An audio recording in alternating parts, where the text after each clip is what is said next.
also known as KB Fit Brit. I'm a master sport and world record holder in kettlebell lifting. Today I want to talk to you about the kettlebell snatch. The snatch is one of the most technically challenging lifts you can do with a kettlebell. So today, more specifically, we're going to focus on the upward swing of the snatch. I'm going to break it down into 3 components for you: push, redirect, and catch.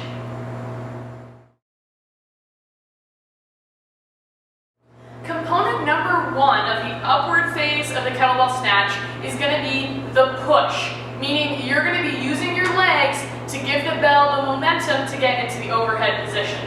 So essentially, as the bell comes out of that backswing, you're going to push with the leg, so I'm going to stay bent as I push that bell forward. Okay, so that's going to be the first phase, just from the backswing, pushing through. So one way to practice this would be with a low swing, as I call it, essentially a swing where you extend the hips but keep the knees bent. So you get to practice the weight shifting that has to happen in order for you to really use the legs to push forward.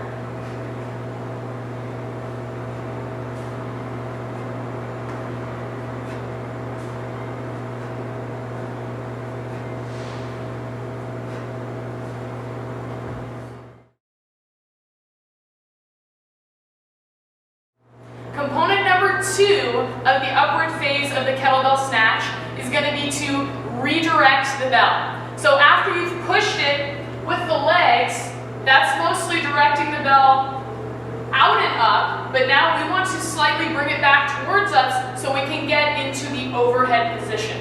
So after I've pushed with the legs, I'm going to use my lats and my upper back and shifting of weight to redirect the bell towards me. So I'm going to, after I push, shift back and try to pull through more with your lats and back than yanking with your arm. So the arm can stay straight. That's a good way to practice it at first, to make sure that you're not pulling with the hand. So if you keep the arm straight, that weight shift will have to come from moving the shoulder and the back behind you.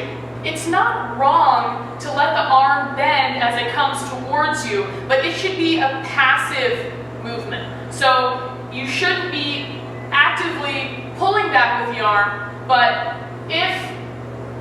by relaxing the arm and letting that bell come towards you, if it slightly bends the elbow for you to get into the overhead position, that's fine. So again, you can keep the arm straight as you redirect, or you can slightly let it bend, but it's going to be a passive movement for that elbow to come back.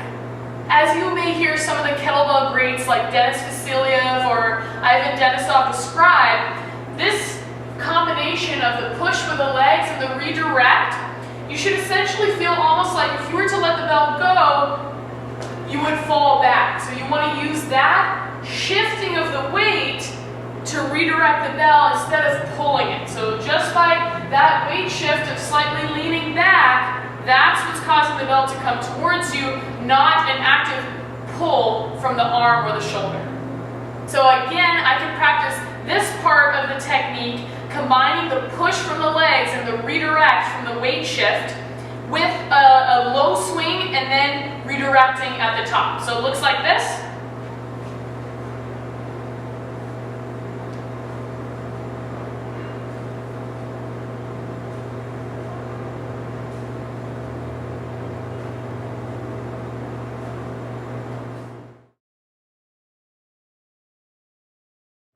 The third component of the upward phase of the kettlebell snatch is now going to be the catch.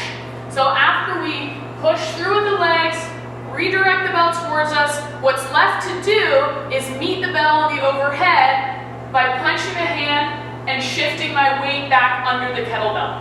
So I've shifted my weight back, I've redirected the kettlebell towards me, now it's going to get to that overhead position. All I need to do is meet it there. So what that's going to look like,